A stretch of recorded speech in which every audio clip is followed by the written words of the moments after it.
ഒപ്പത്തിനൊപ്പം നിൽക്കുന്ന രണ്ട് വിശ്വപൗരന്മാരും തിരുവനന്തപുരത്തെ സാധാരണക്കാരുടെ കൈ അകലത്തിൽ നിൽക്കുന്ന ഒരാളും ചേർന്ന് തലസ്ഥാനം ഇളക്കിമറിച്ച് ഇലക്ഷൻ പ്രചരണം മുന്നോട്ടു പോകുമ്പോൾ ഏതൊരാളും ചോദിച്ചു പോകും, തിരുവനന്തപുരം ആരെടുക്കും എന്ന്. കഴിഞ്ഞ 15 വർഷമായി തിരുവനന്തപുരത്തുകാർ കൈവിടാതെ സൂക്ഷിച്ച വിശ്വപൗരൻ ശശി തരൂർ ഇക്കുറിയും ആത്മവിശ്വാസത്തിലാണ്.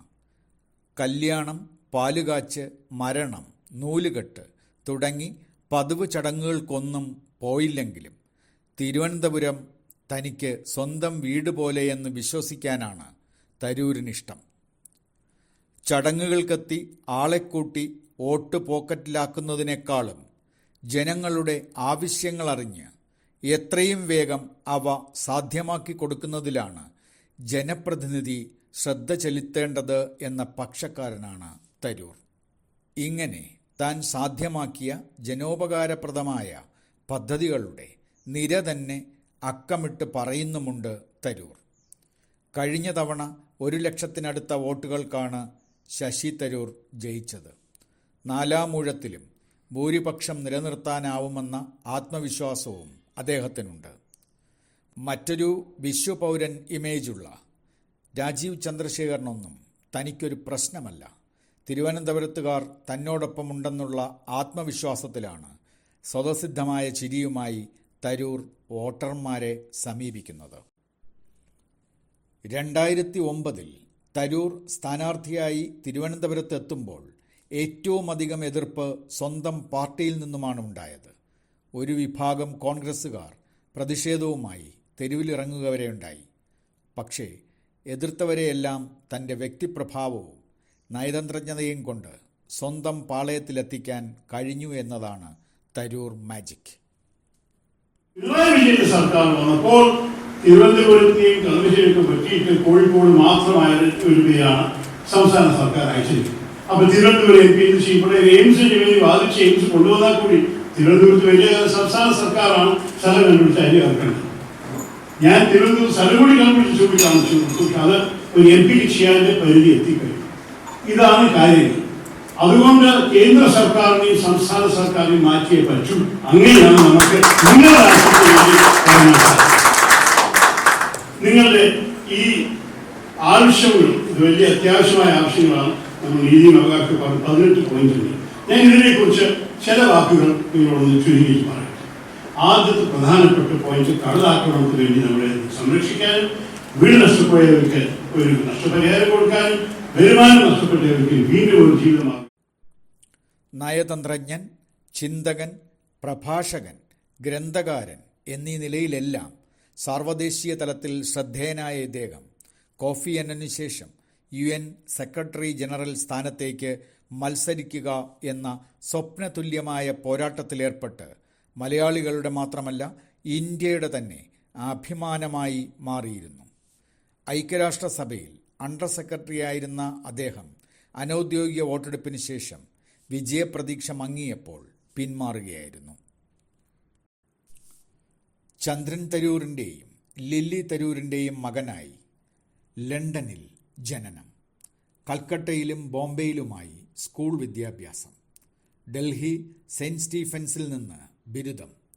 22ാമത്തെ വയസ്സിൽ പ്രശസ്തമായ Fletcher school of law and ഡിപ്ലോമസിയിൽ ഡോക്ടറേറ്റ്. തുടർന്ന് ഐക്യരാഷ്ട്രസഭയിൽ 1978 മുതൽ 2007 വരെ നയതന്ത്രജ്ഞൻ എന്ന നിലയിൽ തിളക്കമാർന്ന കരിയർ. ഐക്യരാഷ്ട്രസഭയിൽ നിന്നും ഇന്ത്യയിൽ മടങ്ങിയെത്തിയതിനു ശേഷം 2009 കോൺഗ്രസിൽ ചേർന്നു. ആദ്യ മത്സരം 2009 തിരുവനന്തപുരത്ത് സ്വന്തം പാർട്ടിയുടെ എതിർപ്പുണ്ടായിട്ടും തരൂർ മിന്നുന്ന വിജയം കൈവരിച്ചു. 2ാം ഊഴം കടുത്തതായിരുന്നെങ്കിലും തിരുവനന്തപുരം തരൂരിനെ കൈവിട്ടില്ല. O രാജഗോപാൽ ശക്തനായ എതിരാളിയായി. എന്നാൽ 2019 BJPയുടെ ജനകീയ നേതാവ് കുമ്മനത്തെ 1 ലക്ഷത്തോളം വോട്ടുകൾക്ക് പരാജയപ്പെടുത്തി ആധികാരിക വിജയം നേടി തരൂർ. ഇതിനിടയിൽ സ്വകാര്യ ജീവിതത്തിലെ ചില പ്രശ്നങ്ങൾ ആരോപണ വിധേയനാക്കിയെങ്കിലും നിരപരാധിത്വം തെളിയിക്കാൻ തരൂരിന് കഴിഞ്ഞു.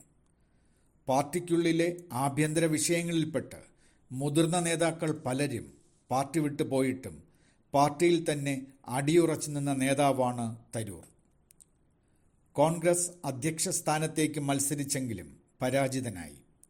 ഈ തോൽവിയോടെ പാർട്ടിയിൽ ഒതുങ്ങിപ്പോകേണ്ട തരൂർ പക്ഷേ കൂടുതൽ ശക്തനും ശ്രദ്ധേയനുമായി മാറി. പാർട്ടിയുടെ പരമോന്നത വർക്കിംഗ് കമ്മിറ്റിയിലേക്ക് തിരഞ്ഞെടുക്കപ്പെട്ടു. കേരളത്തിൽ തരൂരിൻ്റെ സ്വീകാര്യത വർദ്ധിച്ചു. താരപരിവേഷത്തോടെയാണ് അദ്ദേഹം ഇപ്പോൾ തിരഞ്ഞെടുപ്പ് രംഗത്ത് നിൽക്കുന്നത്. 2009 മുതൽ 2024 വരെ MP എന്ന നിലയിൽ 15 വർഷത്തെ പ്രവർത്തന മികവിൻ്റെ തിളക്കമുണ്ട് ശശി തരൂരിന്. അസാധ്യമെന്ന് കരുതിയിരുന്ന കഴക്കൂട്ടം കാരോട് ബൈപ്പാസ് 40 വർഷമായി ഫയലിൽ കുരുങ്ങിക്കിടന്ന പദ്ധതിയാണ് ശശി തരൂരിൻ്റെ ശ്രമഫലമായി യാഥാർത്ഥ്യമായത്. ഒപ്പം റെയിൽവേ സ്റ്റേഷനുകളുടെ മുഖച്ഛായ മാറ്റിയ അടിസ്ഥാന സൗകര്യ വികസനം, വിമാനത്താവള വികസനം, ടെക്നോ പാർക്ക്, വിഴിഞ്ഞം പദ്ധതി, പല കാരണങ്ങളാൽ മറ്റു രാജ്യങ്ങളിൽ കുടുങ്ങിപ്പോയവരെ മോചിപ്പിക്കൽ തുടങ്ങി ഒരുപിടി കാര്യങ്ങൾ. ലോക്സഭയിലെ മിന്നുന്ന പ്രകടനമാണ് തരൂരിൻ്റെ വലിയ മുതൽക്കൂട്ടുകളിലൊന്ന്. മോദി സർക്കാരിനെതിരെ പ്രതിപക്ഷത്തിൻ്റെ നാവായി ലോക്സഭയിൽ നിറയുകയായിരുന്നു തരൂർ. പൗരത്വ ഭേദഗതി ബില്ലിൻ്റെ ചർച്ചാവേളയിലും മോദി സർക്കാരിനെതിരായ അവിശ്വാസ പ്രമേയത്തിന്മേലുള്ള ചർച്ചാവേളയിലും തരൂരിൻ്റെ പ്രസംഗങ്ങൾ മികവുറ്റതായി. ആഴത്തിലുള്ള അറിവ്, ഇംഗ്ലീഷ് ഭാഷയിലെ കഠിനമായ പദങ്ങൾ എടുത്ത് അമ്മാനമാടാനുള്ള കഴിവ്, ഇവയൊക്കെ തരൂരിനെ തിരുവനന്തപുരത്തെ ചെറുപ്പക്കാരുടെ ആരാധനാപാത്രമാക്കി. സംഘപരിവാറിനെ ആശയപരമായി നേരിടാൻ കഴിയുന്ന അപൂർവം നേതാക്കളിൽ ഒരാളാണ് Tharoor. Why I am a Hindu, an era of darkness എന്നീ പുസ്തകങ്ങൾ ബ്രിട്ടീഷുകാരുടെ കൊള്ളയടിക്ക് നേരെ പിടിച്ച കണ്ണാടിയാണ്. ഇവയ്ക്കൊപ്പം 25ഓളം ബെസ്റ്റ് സെല്ലറുകളും അദ്ദേഹത്തിൻ്റെതായുണ്ട്. മുൻ വർഷങ്ങളെ അപേക്ഷിച്ച് പാർട്ടിയുടെ പിന്തുണ പൂർണ്ണതോതിൽ തരൂരിനൊപ്പമുണ്ട്. മുൻഗാമികളായ മഹാരഥന്മാർക്ക് പൂവിരിച്ച പാതയൊരുക്കിയ തിരുവനന്തപുരം ഇക്കുറി ആർക്കൊപ്പം? ആളും അർത്ഥവും അടിയൊഴുക്കുകളും ഒക്കെ ഓട്ടായി മാറാൻ ഇനി ദിനങ്ങൾ മാത്രം. വിശ്വപൗരന്മാർക്കൊപ്പമോ ആരവങ്ങളില്ലാത്ത സാധാരണക്കാരനൊപ്പമോ? ആർക്കൊപ്പമായിരിക്കും? അന്നന്നത്തെ അന്നം നേടാൻ ഒരുകുന്ന വേനലിൽ കരയിലും കടലിലും പണിയെടുക്കുന്ന സാധാരണക്കാരൻ്റെ മനസ്സ് കണ്ടറിയാം. അത്ര തന്നെ.